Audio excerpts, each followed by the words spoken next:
La charte, c'est un engagement des institutions à faire les efforts nécessaires pour qu'ils deviennent des lieux sans tabac, quelle que soit l'institution, aussi bien les administrations que les institutions privées.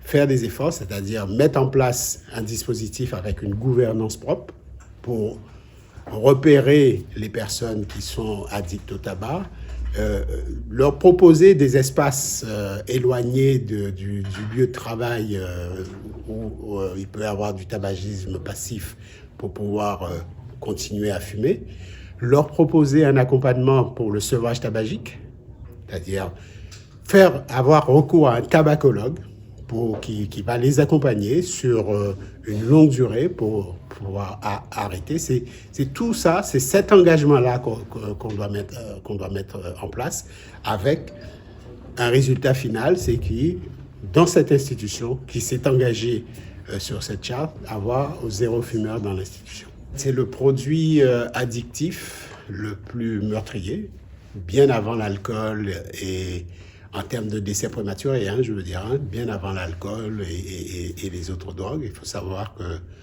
c'est 2 consommateurs réguliers sur 3 qui vont mourir prématurément. Et le drame de cette addiction au tabac, c'est que, comme les gens meurent prématurément, l'industrie du tabac fait tous les efforts pour renouveler sa clientèle. Et donc, tout particulièrement les jeunes, pour qu'il y ait une consommation de ce produit sur du long terme. Il faut savoir aussi que le coût social, en termes de santé, en termes d'accompagnement des personnes qui sont victimes du tabagisme, c'est 156 milliards par an. C'est pas négligeable quand on connaît le déficit de la sécurité sociale.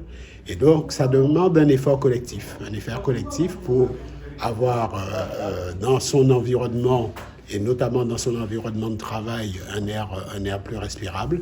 Ça demande un effort collectif pour que sur nos aires de jeu, sur les plages, et vous avez entendu la ministre Vautrin en parler, on évite de jeter n'importe où ces mégots. C'est un mégot met 12 ans à disparaître, il faut le savoir.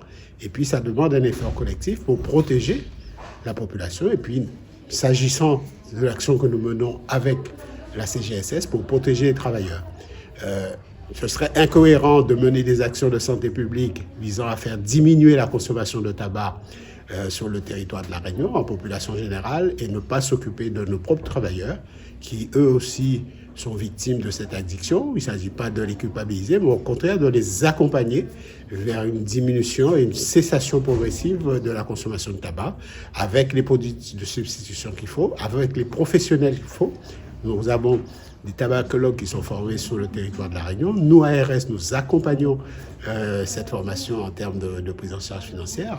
De mémoire, ce sont à peu près une quarantaine de nouveaux tabacologues qui ont été formés et diplômés sur le territoire.